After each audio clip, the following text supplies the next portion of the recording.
प्राचीन समय में विद्यार्थी गुरुकुल में रहकर ही पढ़ा करते थे।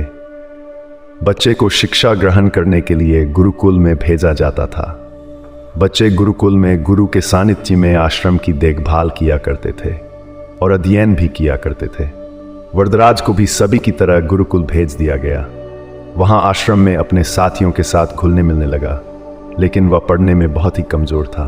गुरुजी की कोई भी बात उसके बहुत कम समझ में आती थी। इस कारण सभी के बीच वह उपहास का कारण बनता है।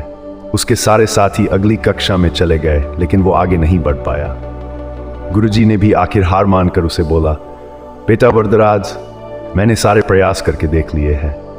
अब यही उचित होगा कि तुम यहाँ अपना समय बर्बाद मत करो।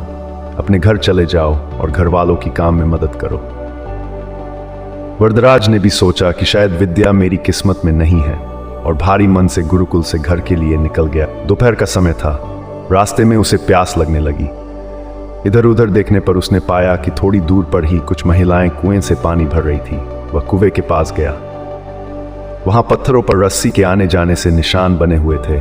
तो उसने महिलाओं से पूछा, ये निशान आपने कैसे बनाए?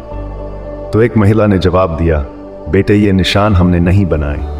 ये तो पानी खींचते समय इस कोमल रस्सी के बार बार आने जाने से ठोस पत्थर पर भी ऐसे निशान बन गए हैं। वरदराज सोच में पड़ गया। उसने विचार किया कि जब एक कोमल से रस्सी के बार बार आने जाने से एक ठोस पत्थर पर गहरे निशान बन सकते हैं, तो निरंतर अभ्यास से मैं विद्या ग्रहण क्यों नहीं कर सकता। वरदराज ढेर सारे उत्साह के साथ वापस गुरुकुल आया और अथक कड़ी मेहनत की। गुरुजी ने भी खुश होकर भरपूर सहयोग किया। कुछ ही सालों बाद ही मंद बुद्धि बालक वरदराज आगे चलकर संस्कृत व्याकरण का महान विद्वान बना, जिसने लघु सिद्धांत कौमुदी, मध्य सिद्धांत कौमुदी, सार सिद्धांत कौमुदी, गीर्वाण पदमंजरी की रचना की। शिक्षा दोस्तों, अभ्यास की शक्ति का तो कहना ही क्या है। यह आपके हर सपने को पूरा करेगी। अभ्यास बहुत जरूरी है, चाहे वो खेल में हो या पढ़ाई में या किसी और चीज में। बिना अभ्यास के आप सफल नहीं हो सकते हो।